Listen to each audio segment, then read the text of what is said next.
You guys are very kind. I did a show on Sunday where I complained about the fact that my intros here on Old Man Squad Fantasy Basketball are extremely boring and lame. And you guys were like, don't worry about it, Dan. Your intros are the best. They're super short. You get right to the point. And I was like, well, listen, guys, I appreciate your love. I was not looking for you guys to tell me it's okay. I'm aware that technologically, this show is about 7 years behind. I'm not talking about like a minute and a half long video at the beginning. I'm talking about just like even a transition where my face fades into the screen. In any event, you guys are hilarious. Thank you always for watching and joining. Hit that like button and subscribe as you settle in for another episode here of Old Man Squad Fantasy Basketball. I'm Dan Besbris. You can find me on Twitter at Dan Besbris, DanBesbris. I am at Old Man Squad over on the Blue Sky Network, if that happens to be your landing spot of choice. But again, as much as it might be a hellscape, Twitter still is the place that has more stuff, more news. It's faster, all that. So come find me over there. Today, we're going to be reviewing the entire weekend. We're going backwards through all 30 teams' most recent ball games. I'm going to try not to do the thing where at the last minute, I guess which teams didn't play over the weekend. We have the technology. We can actually look and see that actually, believe it or not, amazingly, oh my goodness, only one team didn't play Saturday or Sunday. That was the Sacramento Kings. So we'll look at the Kings game on Friday. We'll look at everybody else's most recent games on Sunday and then backwards through Saturday as we go reverse chronologically across the NBA. Enough baloney. Let's start on Sunday morning. We'll go through the day. New York has their normal 5 starters back. It didn't help them against the top teams in the NBA. They keep getting beat by those top teams. Knicks got to figure this one out. But from a fantasy standpoint, all is well. OG Anunoby is going to get himself back into game shape here over the next, one would assume, week or two. He's probably a little bit of a buy low. I wouldn't overpay there, and I wouldn't get crazy. But if your league doesn't have a trade deadline or it's a very late one, he's an interesting target right now. Josh Hart dropped right back in with a near triple-double, so no issues there. By the way, I should warn you guys, if we're covering all 30 teams, we're not going to spend that much time on the clubs that don't have anything really going on, which the Knicks, now that they're healthy, nothing really going on. Celtics, also not a whole lot going on. They have a back-to-back, so there might be some rest games blended in there, and if that's the case, you might get a sort of a Luke Cornett streamer day or something like that, but this was their full-ish. This is the basically the roster that they want to trot out there in an important game. So you got really nice lines from actually all 5 starters, which was kind of interesting because Drew Holiday hasn't played all that well. I don't think that he's a guy you put back on your roster here. Otherwise, no big surprises. Derek White has, again, to no one's surprise, bounced back after slumping for a little bit. He's fine. Dallas got trounced, and this is going to happen to them from time to time. They've been playing relatively well, but they kind of ran into a Warriors-shaped buzzsaw. Golden State is playing very good basketball since they traded for Jimmy Butler. They're one of those teams out west that's kind of on the rise right now. Who else really? It's easy to lose track of who's hot and who's not. Lakers are hot again. They beat the Nuggets. Warriors are hot. Thunder never weren't. Actually, everybody else in the West has pretty much lost their last game. It's kind of an interesting, weird little footnote. Nuggets had won 9 in a row before that loss. It's fun. West is fun. Doesn't matter. We're talking about fantasy sports. Kyrie Irving, you start. PJ Washington, you start. I know he had a bad ball game here, but believe it or not, Max Christie also, you start.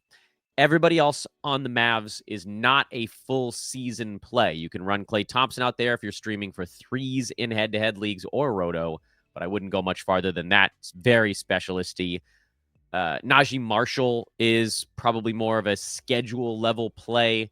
And frankly, I don't think I would even want to start anybody beyond those dudes. For the Warriors, for the first time really all year, they're kind of landing on a lineup. And this one could have been more. This game was a blowout, so you can see the minutes are all in the 20s for the main dubs. But Steph has been very hot, really, since they brought in Jimmy Butler to kind of change, really just whether or not a defense has to put all of their guys on Steph. Draymond's been better since Butler showed up. He looks a little bit more engaged and sort of angry Draymond. And then you get into obviously Butler as well. You get into the other guys. And the other guys for the Warriors has been fluid frankly, throughout the year, and even since Butler arrived, because right at the beginning, they tried Buddy Hield in the starting five. That apparently didn't last. That didn't, I shouldn't say apparently. We can see quite clearly that didn't last because Buddy Hield is bad. I thought there was a chance it might stick because they needed his floor spacing, but he's just not good. So that didn't stick. Moses Moody is in the starting five right now. I'm assuming he's the guy who gets punted when Jonathan Kuminga comes back. And Brandon Podziemski, for the first time finally all year, actually looks like he fits. So Pods is the guy of those fringe level dudes that I think you want to get on your roster. So Brandon Podziemski, load him up. That's the guy. The next one, Clippers. No real surprises here. No Kawhi Leonard and no Norman Powell. Powell actually is hurt. We don't know what the story is on Kawhi yet. We will know by later today because that was the front end of a Clippers back-to-back. They were able to give Kawhi Leonard a whole bunch of time off between ball games, so 3 days off. Now they go into a stretch where the Clippers play every other day, starting today through next Tuesday. Will Kawhi play in all 5 of those games? I doubt it, but maybe. When all of those guys are out, Bogdan Bogdanovic has some stream appeal. Ben Simmons has some stream appeal. But for Roto or Games Cap, I got to start referring to it as Games Cap and not Roto because it's starting to amoeboid. It's starting to sort of blurp into the head-to-head side too, which is awesome. But you're thinking about, okay, will I blow a game on this guy? And for Bogdan and Simmons, the answer is no. If it's, should I blow a move on this guy? And that's kind of the dichotomy of the two types of fantasy basketball now. Head-to-head, the question every day is, should I blow a move on this dude? And Roto, the question is, should I blow a game on this dude?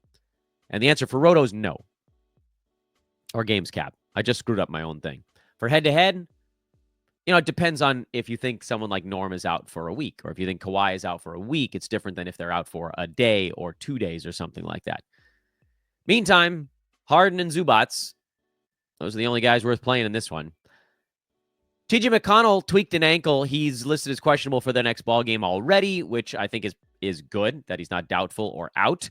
If McConnell has to miss any time, one would assume, and I don't think we know this for sure, but the assumption would be that Andrew Nembhard would float into all of the backup point guard minutes as opposed to kind of splitting them when Halliburton's not out there. And that would be good for Nembhard. You could get, a probably more of a Games Cap play than a head-to-head play because we don't think McConnell's going to be out all that long.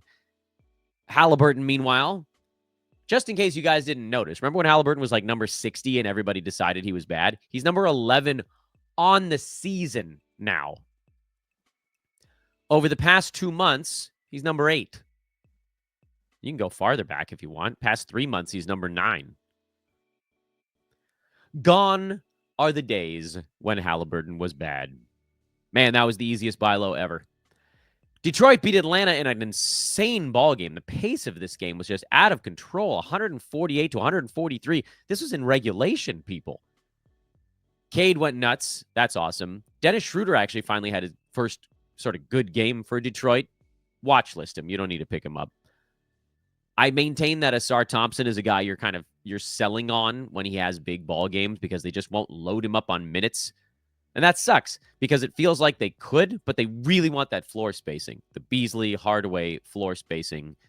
They need, and listen, I'll give Detroit credit. Whatever they're doing right now is good. Pistons are 31-26. They're legitimately decent this year. They're the 6th seed, and they have a pretty good cushion for it to stay out of the play-in. Can you believe that? Remarkable work by the Pistons, truly. I don't have any ads or drops from this team right now, but remarkable work. Schroeder, watch list. That's pretty much it. Atlanta is a wing carousel at the moment. You've got Daniels, you've got Trae Young, you've got Onyeka Okongwu that are the very easy decisions on this club. And then you have a host of tough decisions that involve Karis LeVert, Terrence Mann, George Niang, Zachary Reese-Shea, and then in a couple of weeks, presumably when Vit Krejci comes back, Vit Krejci. My assumption, and forget for the moment that Reese-Shea and Niang had good games in this this particular contest. They were both very good. And forget for a moment that Niang took 20 shots in this ball game, because that's a lot of shots. No matter what your job is on a team, that's a crap ton of looks. And it comes on the heels of a game where he took 6. And in the game before that, he took 16. And in the game before that, he took 7. And in the game before that, he took 10. He's quite literally, since the trade to Atlanta, alternating high usage and terribly low usage games. So if you're trying to predict what George Niang's doing, you should probably just assume the next ball game is going to be a low usage one. It may or may not be. It's tonight, so we'll learn soon enough. LeVert, as we knew, was running hot, and as soon as he's not, he's a train wreck for fantasy. And then Risa Shea probably has a fantasy game that parallels LeVert quite a lot, at least here in his rookie season. Yes, his minutes have been going up. His role has been going up. You're starting to see the outlines of slightly better stuff out of Zachary. But for the most part, you're hoping for a steal, and you're mostly getting inefficient scoring, although the free throw percent has been steadily improving. I think he's made his last 11 in a row, if I'm getting that right. And so to that end, I don't think I'm picking up any of these guys in a games cap format. You can pick up Niang if you want to hunt 3-pointers in head-to-head. That's probably fine. Or, wait for Atlanta's schedule to really load up nicely. That would have been starting yesterday. And then your next sort of Atlanta pickup day would be next Monday, March the 3rd, when they have a back-to-back or 4 games in 6 nights. And Atlanta's schedule is not bad the following week either, but then it goes pretty light after that. They have a 1 game and 5-day stretch on March 17th. So, I mean, again, games cap, I don't think I'm doing anything with any of these dudes. My hope, of course, is that by around then, by, I don't know, March 10th, March 15th, maybe we get Krejci back. Maybe. I'm not going to bank on it. But, they said they were going to take a look at him in about 3 weeks. And it's been 2 since then. So hopefully we get some kind of update next week that's like, oh, yeah, he'll be back in a week or something. And then he's probably the guy you'd want to look at just because his fantasy game is a little bit more well-rounded than these other dudes.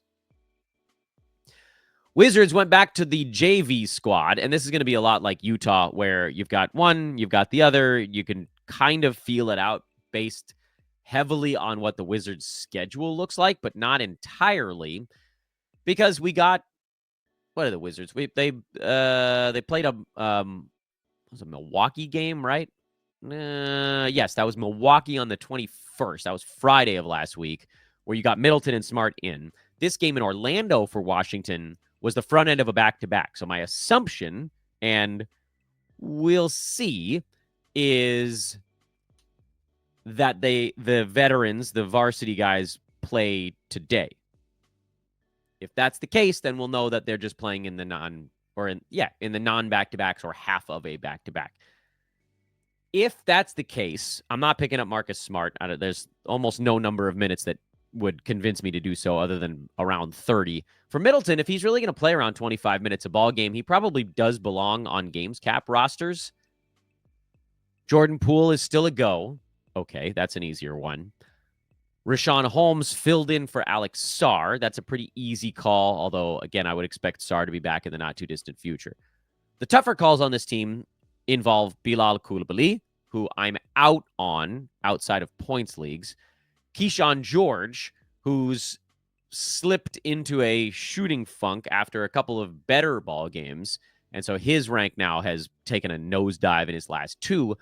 But I'm in on Keyshawn mostly because I really like the well-roundedness of his fantasy game.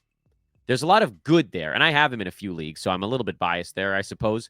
But if you look at the games where he's playing 30-plus minutes, he's getting around 10 shots in those games, and he's making around 4 of those, where 2 are usually 3-pointers. So that gets him to about 10, 11 points with some upside. He's been around 6 rebounds in full starters minutes. He's been around 3 to 4 assists in full starters minutes. And this might be the best part, he's been around a steal and just under a block in starters minutes. Low turnovers as well. What we need to see an improvement on, and it's probably not going to happen this year, is both percentages. He's at 35.5% from the field and 74 at the free throw line. He doesn't really take any free throws, so that's not that big of a deal. But the 36% just cannot stick. He's got to be in the 40s if we wanted to have value the rest of the way. So head-to-head, I'm definitely sticking with Keyshawn.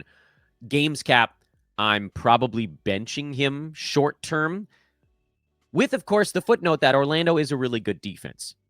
Corey Kispert is a no for me. Tristan Vukcevic is a watch list for me, but probably a no, since Alex Sarr is the guy who's going to be playing there. And then Bub Carrington is a watch list guy as well. Anthony Black had a nice game for Orlando. I'm not doing anything about that. Goga Bitadze had a decent game for Orlando, and I'm not doing anything about that either. You can put him on a watch list. I don't think you need to go add. You guys know I'm down on Wendell Carter Jr., have been for a couple of years now. I'm hoping that Goga Bitadze can take back the job, but I don't think we can make that call after one decent game. Cole Anthony was due for a clunker. This was the clunker. I don't want anything to do with him in games cap formats. You can probably stick with Cole Anthony in head-to-head spots as long as Orlando's schedule remains reasonable, which it's not very good right now. So if you're going to get away from anyone, this would be the time to do it. Yesterday was kind of the end of a better part of their schedule calendar. Orlando only has 6 games over the next 14 days, effectively. And then their schedule gets a little bit better again. But, hey, maybe we'll even see Jalen Suggs by then. So I'm probably out on pretty much everyone in Orlando other than Franz and Paolo. And then Paolo has to be more of a specific build type of guy. We talked so much about this before the season started. You can draft guys like this, but it's a harder way to win your league. Unless you have that exact specific build, which for him is mostly punt free throw, a little bit punt turnover, even a little bit punt field goal, but sort of staggered. And then everybody else's watch list, because their schedule's not that good right now anyway. Phoenix is broken.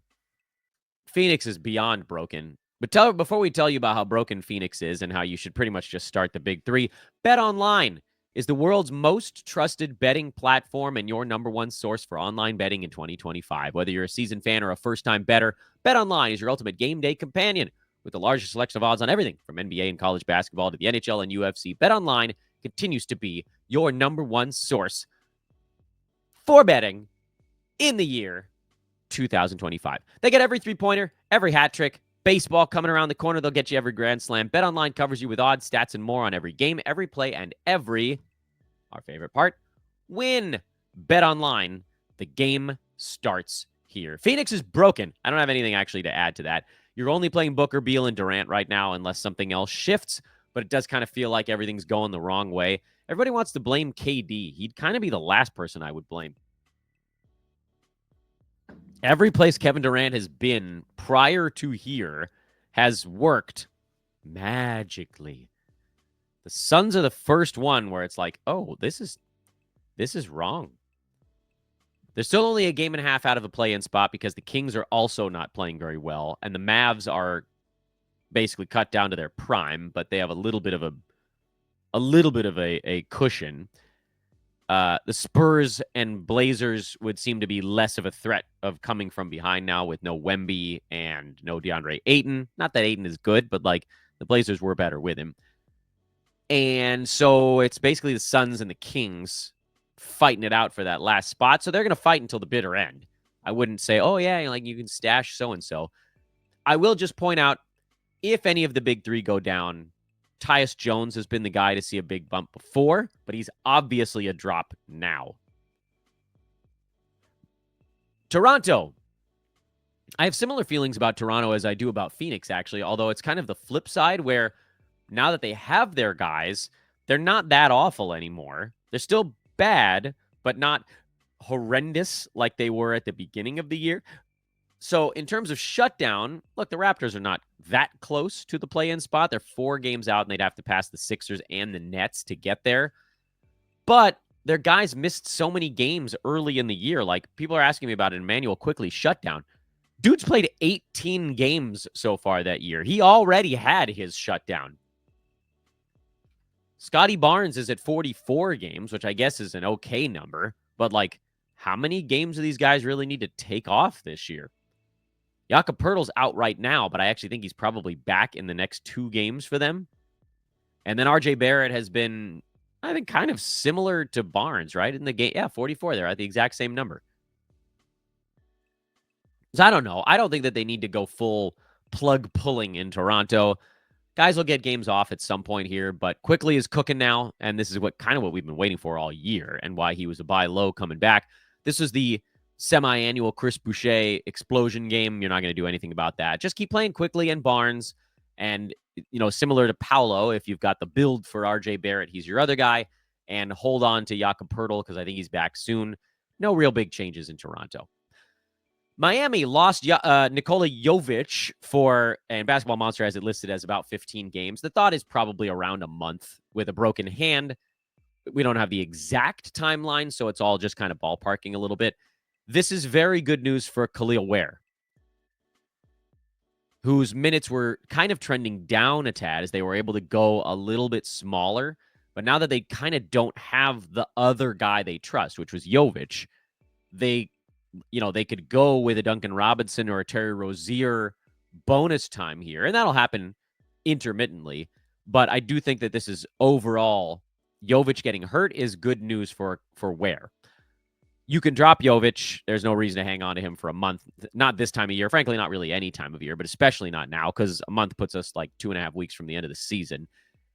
Hero, Adebayo, Ware, Wiggins are your starts for the Heat. Davion Mitchell is a schedule level guy, and I don't know that anybody else even hits that threshold, but Rozier and Robinson are sort of the next tier later. No real changes to what I feel on the Milwaukee Bucks. Giannis and Dame were both in this ball game, so this gives you a pretty good idea of what the team's going to look like during the Bobby Portis suspension, which is a lot of Dame and a lot of Giannis, and a medium-sized amount of Brook Lopez, Kyle Kuzma, and sometimes Gary Trent Jr. Lopez, obviously, that's the fantasy game that translates.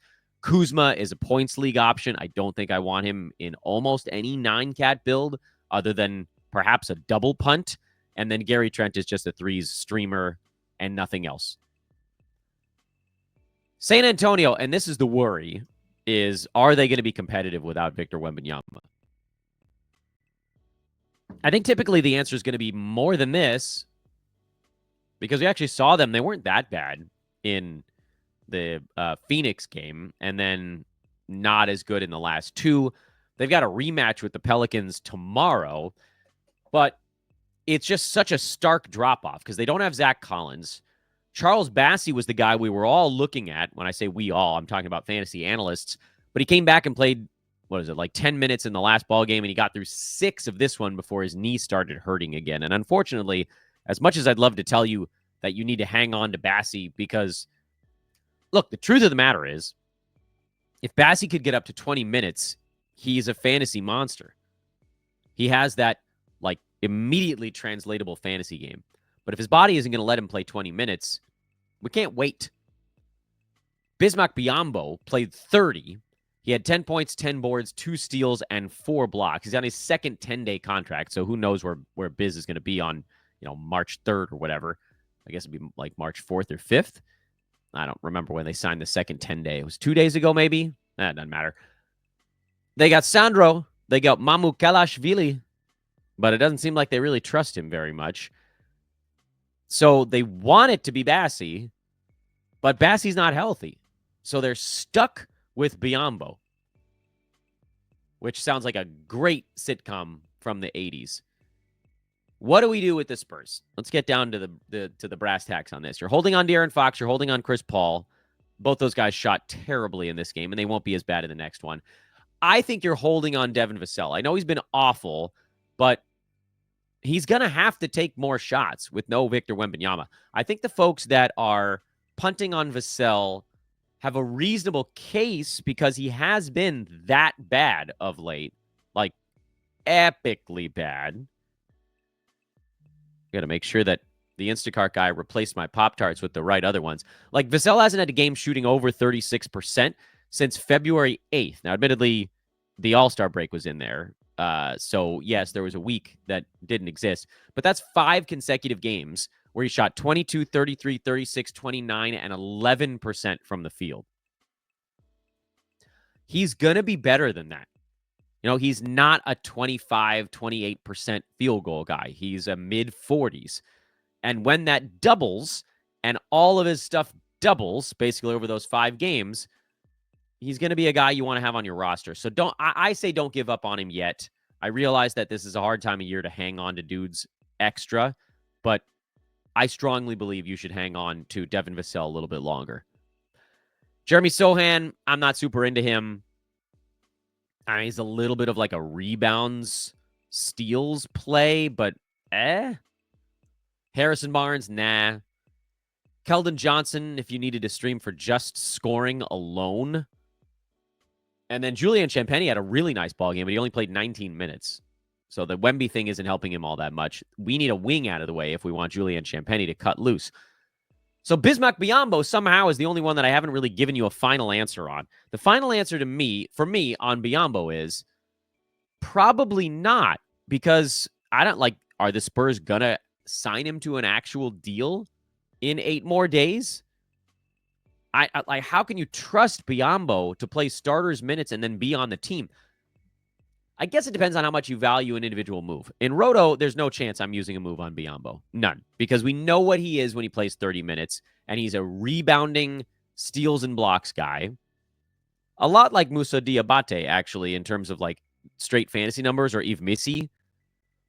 Definitely, you better be punting free throws if you're picking up Biyombo, because he is very bad at foul shooting. Last year with Memphis, he shot 48%. He's been bad his whole career, and it's been getting worse. 55 for his career, but more like 48, 49 the last 2 or 3 seasons. And you can look at, he played 24 minutes a game in his 30 games with Memphis last year. He had 5 points, 6.5 rebounds, 0.3 steals. He had a block, 56% from the field. That's always going to be okay on low volume, and 48% foul shooting. He wasn't anywhere near the top 100 in straight 9 cat. But if he plays 28, 29 minutes for a week and a half or whatever this might be, he might get you 7 points, 9 or 10 rebounds, and 1.5 to 1.7 blocks on terrible free throw shooting. So I think for Biyombo, if you're in a head-to-head punt free throw build, you could probably pick him up. Everywhere else, I think my answer is no. And then for Bassey, if you picked him up, which I did in a bunch of spots, I think you probably drop him until he shows he can last 16 minutes in a ball game. That was more time than I intended to spend on the Spurs, but with no Wemby, it felt like we kind of needed to do it. Pelicans also need a minute of our time. Jose Alvarado is definitely a guy you want on your team the rest of the season. Zion, keep playing him for now. Trey Murphy, CJ McCollum, keep playing him for now. Question marks on this team are Jordan Hawkins, I lean towards no. Yves Missy, I lean towards the same as Bismack. Punt free throw, go ahead. Carlo Matkovic, he shot 8 out of 9 in this ball game, so I still lean towards no until Zion sits. If Zion sits, Matkovic is a hard yes. So back-to-backs, there will be some opportunities for him to get something going, and then probably in the next, I would assume, 3 weeks, he's probably going to be an ad. And finally, burying the lead, one of my favorite fantasy players on earth, not favorite reality players, because I don't even really like to watch him play, but I love to look at his stat lines at the end of the game, and that is Kelly Olynyk. Me and my boy Matt Smith, Smitty, we make many a jokes on our podcasts about having a timeshare on Olynyk Island. And the timeshare is back open again. Kelly, 14 points, 15 rebounds, and 2 assists in 25 minutes. Willie Green saying that they want to use him more. He was the starting power forward as they ran a big lineup here. And there isn't really anybody coming for his minutes right now. If this is the lineup they want to run, then Kelly's just going to be a part of it. The only guy that you could see slotting in there would be Matkovic, but it seems like they'd rather use him to substitute in for Zion. Anything can change. I got to preface all of this stuff. It's the end of February. Lineups could shift on the minute, by the hour, and Olynyk might not play in the next ball game. But all the quotes and tea leaf reading and whatever you want to call it suggest that they want him to be a part of whatever it is that they're doing right now. And Olynyk has one of the best 9-cat fantasy games out there. It's been the case for a very long time that he's had that as well. Like, think about all the times that Olynyk's been a silly season Goliath. That Houston year where he just went crazy. You guys remember what he did in Houston? I mean, that's not going to happen in New Orleans because there are too many guys that take shots. But after he got traded to the Rockets, that was the 72-game season, the post-COVID year. He played 31 minutes a game with Houston and averaged 19, 8.5, and 4 with 2 defensive stats, 1.8 threes on 54-84 splits. He was a second rounder for 27 games with the Rockets. It doesn't always work. But he was pretty damn good in Utah in 28 minutes a game, and that it wasn't even the silly season. He was a top 100 guy, and he was a top 100 or slightly better in Toronto. 8-cat, he was actually even better than that. Turnovers were kind of on the high side. At the end of last year, in 27 minutes a game, he was like a top 80 guy. So could he get back to that top 80 ballpark? Yeah, absolutely. So I think maybe, arguably, the biggest story of this entire show is happening in this moment, and is Kelly Olynyk ready to go on a 6th or 7th round heater the rest of the season? And I think the answer is somewhere in that like 30% yes. And you can't leave that on the wire. This is a fun game. Grizzlies and Cavs. I cannot figure out the Grizzlies. I can't. We've looked at them all year, stared at them every damn day, watched them, stared at them. The rotations are different. Every damn ball game, they're different. So where I sit, and I'm not changing off of this until something seismic happens with Memphis, is you play the main 3 guys, Ja, Jaren Jackson Jr., and Bane. Santi Aldama is a head-to-head hold because he's doing enough nightly to be useful, and like especially when the schedule is okay. He is not a games cap play for me. And nobody else is really all that close other than maybe Zach Edey, who I would consider a rebounds stream when they have a really good schedule. That's kind of it. You could throw Brandon Clark in there when they've got, 3 games in 4 nights or something like that. You could throw Jalen Wells in there if they got 3 games in 4 nights, but not even close to games cap worthy guys. We move on. Darius Garland is dealing with a sore hip. He took a hard fall and kind of hit his hip and his head, and I'm hoping that they're not doing the BS sports thing where they claim it's the hip, but it's actually the head. I'm hoping that it really is the hip. But regardless, we've seen this all season long. When either Donovan Mitchell or Darius Garland is out, Ty Jerome is worth a play. Pick him up, stream him. I don't know how long it's going to be, but worth a stream at the very least. It's also possible that Max Strus is worth a stream when one of those 2 main guards is out. I'm not convinced on this one. I think, you get into that sort of that dichotomy again. And Cavaliers have a bad schedule to start this week, so that makes the decision a lot easier on the head-to-head side. You're not going to bother with him when they got 1 game over 4 days to begin this week. But if Garland is out for 10 days, and I'm not saying he's going to be, but if he's out for 10 days and they get into a stretch where you get the schedule a little bit better, then you probably look that way. I would not use any of these other guys in a games cap spot. I would probably consider using Ty Jerome in a games cap spot. Let's keep going. Oklahoma City beat Minnesota. This was also a fun ball game. Shea was good. Chet was good. Jalen Williams was good. Hartenstein was fine.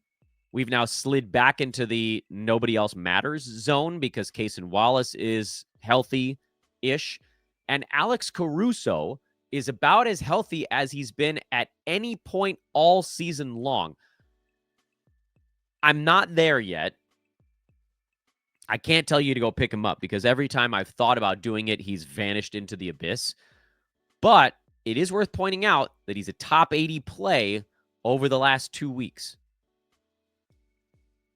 Punt points, he's even better. He's top 50 over the last week on averages of basically 10, 5, and 4 with 2 steals and 2 threes, effectively. So don't write him off yet because it's possible that now that we're getting kind of down the stretch, this might 5 to 10% chance max. So not a big one.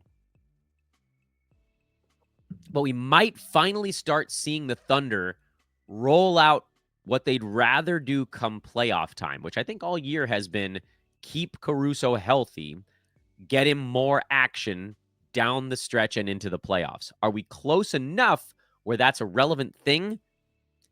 That I'm still kind of leaning towards no, but he is like right at the tippy top of my watch list because this is a dude that can put up top 100 numbers in 20 minutes a game. So like 25, 26 minutes, if he starts to creep up into that zone, that's that top 60 Caruso we saw last year. I'm not there yet. I repeat, not there yet. But he is so good at reality and, frankly, fantasy. And he was a big reason why they won this ball game. Caruso had the top plus minus on the team, plus 18. You can see it on your screen. Shea was second at plus 16. But those Caruso lineups, man, they devastate people. So is this the start of it? Hard to say. Are we inching toward it? Maybe. And his minutes are still bouncing around a whole bunch. And back-to-backs are a threat, although he did play in one of his last two back-to-backs. And they've got another one tonight, so we'll presumably get more information on it. But, looking at his last 7 ball games, he's been over 20 minutes in 3 of them. And he's been 18 minutes or higher in 5 of them. So we are really starting to inch closer to it. And he's already been added in a number of my competitive leagues, but not all of them. Think about it. And finally, Minnesota, the last one from Sunday. Jalen Clark had a kind of a scary neck-head injury. He tweeted that he's fine, so that's good news, but not that it's going to matter for fantasy. That's more of a happy that a young man is okay. Naz Reid is just going to keep dominating until anybody comes back. Nickeil Alexander-Walker is a scoring stream while a bunch of guys are out. Mike Conley is sort of your efficiency, threes, steals, assists play while DiVincenzo is out. And we'll just assess Minnesota basically every single day for when DiVincenzo comes back, when Julius Randle comes back, when Rudy Gobert comes back. And each one of those is going to change what works for this club in the short term. So, like, if DiVincenzo comes back, Conley's a hard no. Same with Alexander Walker. If Randle comes back, I definitely remove Alexander Walker. I probably also pull Conley out as well. If Gobert and Randle come back, then Naz Reid goes back to being a little more fringy. So there's just a lot of stuff at play with Minnesota where we can't really definitively say this is what you've got to do. Let's go back to Saturday. And this mostly covers the rest of the NBA. Phoenix, we talked about already. Chicago, Josh Giddey's been a massive winner from the trade deadline. That's kind of fun. The Zach LaVine departure and now the injury to Ayo Dosunmu have fully unlocked Giddey. Just enjoy it. Kobe White, lots to do for him as well. Vooch has obviously slowed substantially since the trade deadline. It seems like he didn't get moved, and now he's sad about it because Chicago sucks. Lonzo Ball has hit a wall here. And, for a guy that hadn't played basically in 3 years, I guess we kind of had to assume it was coming eventually. You never needed to pick him up in head-to-head because of the missed back-to-backs. If you have Lonzo on your games cap team, I think you could make a decent argument to just bench him because he's playing 29, 30 minutes a ball game. That's pretty damn good. And he's just not playing well right now. And then you guys know me, I'm not a big Buzelis guy. You can see the outlines of it, the threes, the blocks, all that stuff. But, he's got to shoot the ball well to have fantasy value because when he doesn't, he doesn't. And then I don't know where the hell the Kevin Huerter 30-minute game came from, but you're not doing anything with him either. So that's where I stand on the Bulls. The Nets, much like the Grizzlies, I have no feel for Brooklyn. There's always a team or two every season where I just don't know what the hell they're doing. And Brooklyn and Memphis are those teams this year. I would play Cam Johnson and Nick Claxton. Those, to me, are the only things I can definitively say yes to. Cam Thomas is close, by all accounts. Probably don't play him his first couple games back because they're going to kid glove him. Keon Johnson is borderline, probably playable in head-to-head. Same with Zaire Williams. I don't have the confidence to drop them into a games cap lineup. And then the guy like Killian Hayes out of nowhere to take D'Angelo Russell's spot because he's hurt right now. Okay, Killian, you just got signed and you're straight into 27 minutes. Terrific. All I really want to see out of Brooklyn is if Cam Thomas gets ramped up, that would be fun. If Claxton ever misses a game, Day'Ron Sharpe would be fun. But otherwise, Like, that's where I'm at with them. Cam Johnson, Nick Claxton, play them in all formats. Keon and Zaire, you can probably play them in head-to-head and just close your eyes and look at the end of the week, but not games cap. And then everybody else is a wipe my hands. Get me out of here. Man, does Philly suck. You want to talk about burying the lead. Man, I really buried the lead on this one. Joel Embiid is considering other options to get his knee right, which probably means his season's over, if not now, very soon. Gershon Yabusele doesn't figure to be a powerhouse option when Embiid is out, but a very serviceable, 9 to 12 points, 6 rebounds, probably a steal, a little less than a block, and a three-pointer kind of fill-in, which, mind you, is not super exciting, but he probably belongs on rosters. He'll probably hang out somewhere in the 90 to 130 rank range, and that's okay. The guys that when Embiid gets shut down, if it's now, I become much more excited about Paul George, Quentin Grimes, and Kelly Oubre, the guys that are already doing a bunch of stuff, that are already startable, that somehow now the usage goes boop, and, Oubre gets a big bump, and he becomes fun, and Paul George becomes fun, and Grimes is already fun because you picked him up for nothing, but he becomes more fun. Yabusele goes from not startable to probably barely startable, but then Oubre goes from barely startable to super fun, and Grimes goes from a little bit inside barely startable to super fun. So that, to me, is actually the part that I'm more excited about. But Embiid is a mess. And, I drafted him in a games cap spot in the second round thinking, all right, we get 35 games out of him. That'll probably be okay. Well, we're not even going to get there. Luckily, I only have him on one team. It's a good lesson in not drafting the same player in every league, because my team is just dead. Like a team where you drafted Embiid in the first or second round is basically dead. So my apologies if you took him in the second round. I did say I wouldn't take him in head-to-head, so it would be a games cap second round team. That one was a dud. That was a dud. But no, I don't everybody's going to be racing out to pick up Yabusele. I don't think he's going to be all that great. He'll be fine. I think he should probably be rostered, but it's not going to be that special. This is a fun one. I wore my Lakers hat today just so that we could talk about this ball game for a minute. Luka Doncic. And this, by the way, this was a very good game for Luka. He can be better. Luka, 32, 10, and 7, but it took him 22 shots to get there. 4 threes, 4 steals, a block, 8 of 8 at the free throw line. Lakers had a pretty amazing game plan, actually, against the Nuggets. But overall, I think for the Lakers, you can kind of start the starters. Rui Hachimura has maintained value. Jackson Hayes is not a traditional play in all formats kind of start. A little bit more of a, field goal, rebound, steals, blocks specialist that's going to sit probably a 9 cap because of super low turnovers and not bad at the free throw line. He's probably going to sit somewhere near the 100 range, but there are going to be some rosters where he's not at all useful. Like if you're punting any of the things he's good at, no. Or if you just don't need them, then he's a no. He falls right into that do you need the things he does type of specialist. And sometimes yes, sometimes no. I can't really tell you what to do there.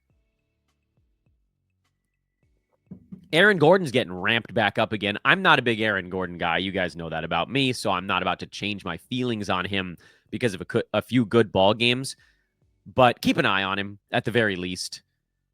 Start the starters for Denver outside of Gordon, really, is the one that I don't think is a start in every format. His free throws have been better this year, but he's getting no defensive stats. That's super weird. He's typically been a punt free throw play, and this year he's been a punt steals and blocks play. Shrug emoji. Houston lost at Utah, so for all those out there that are like, Dan, they need to start Amen Thompson over Freddie VanVleet. No, they don't. Freddie's the stabilizer on that team. Oh, my back hurts today, man. I'm going to get through this podcast. Amen Thompson is great. That is not me saying that he's not awesome, but he is not the floor spacing point guard that they need to win basketball games. Houston's getting their guys healthy, and they're still 3-7 in their last 10. I don't know what to tell you, man. They just need Freddie. In the interim, Amen Thompson obviously is a start and a sell high. Jalen Green is a start in your specific build. Alperen Şengün is a start. Jabari Smith Jr. is not. Dylan Brooks is not. Those guys are schedule plays. Utah. Oh, Walker Kessler, you're sick? I didn't even actually see that news. That's unfortunate. I miss one thing like per 30 teams. That's not bad, right? He's been great lately. And Kessler, the more I watch him, the more I realize what an impact guy he is on defense. Like, you can see it in the rebounds and the blocks, but you got to watch the actual game. Teams are just not even challenging him anymore.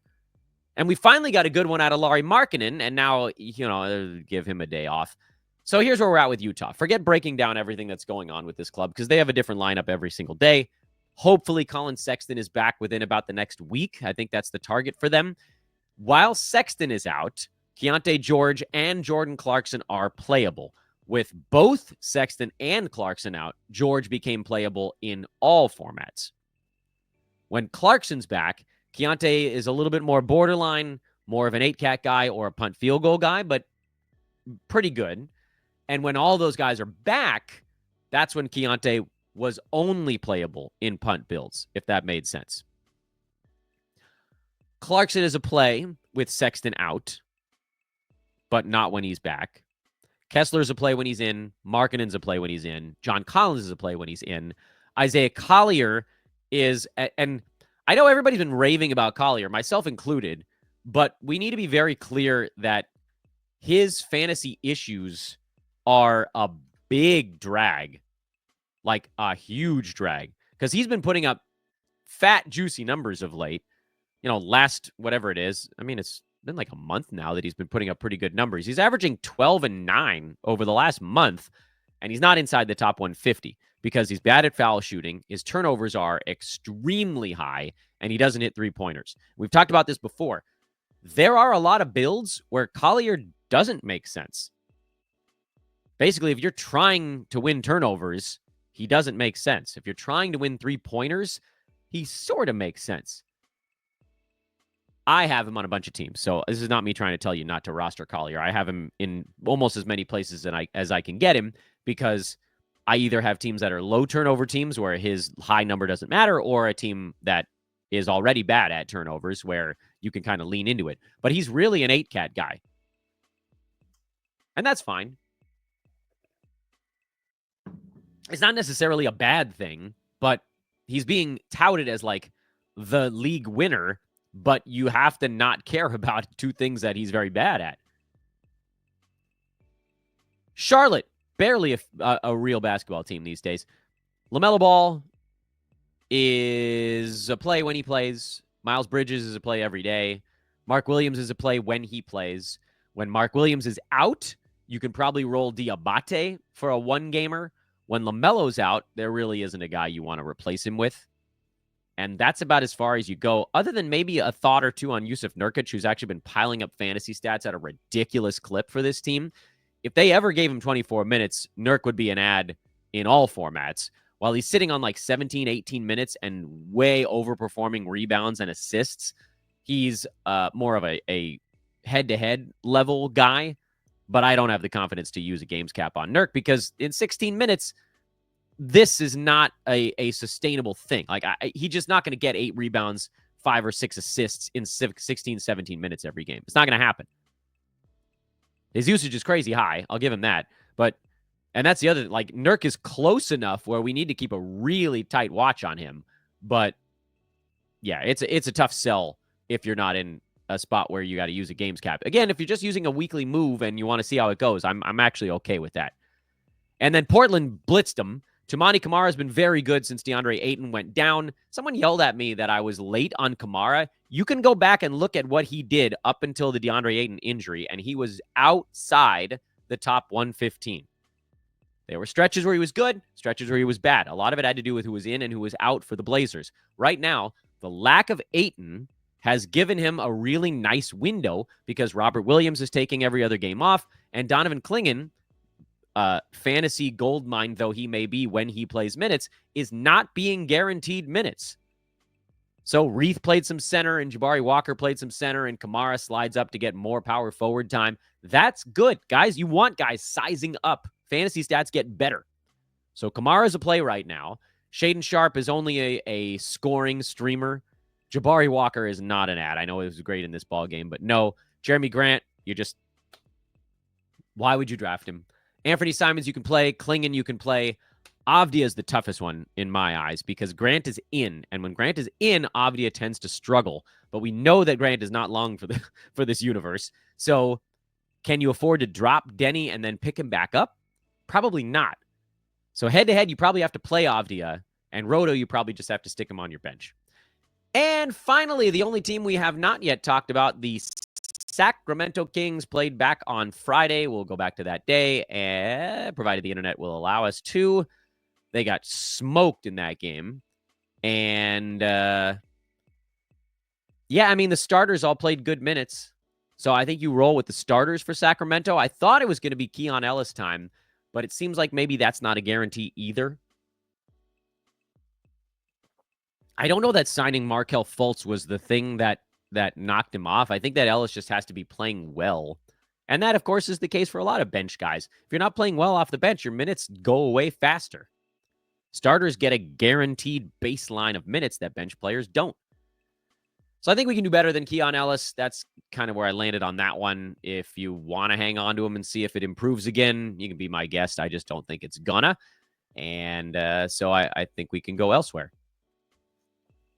Folks, check out our buddies over at UnderdogFantasy.com. Use promo code OLDMAN, OLDMAN, OLDMAN, or just click the link in the show description to unlock up to $1,000 in bonus cash at a 50% deposit match clip and a free play that you can utilize whenever you so choose. You can use it on your first card. You can use it on your third. You can start to figure out the game a little bit before you do it. And that free square basically means that normally you have to pick a minimum of 2 players to have an official pick'em card. With the free play, you only have to pick 1. There are only 5 games tonight. I was going to try to do an underdog card together at the end of this show, but we've already run pretty damn long. So I'm tempted to say maybe we'll do it on another one. Also, with only 5, do we got to go Paul? All the Philly stuff is off the board right now while they're sorting out the Joel Embiid things. So probably come back a little bit later. Throw your underdog card together. We're having a lot of fun with it. You can see I started at $100 here. It's at 92 right now because I lost 20 right out of the chute, and then we've been just sort of slowly climbing our way back.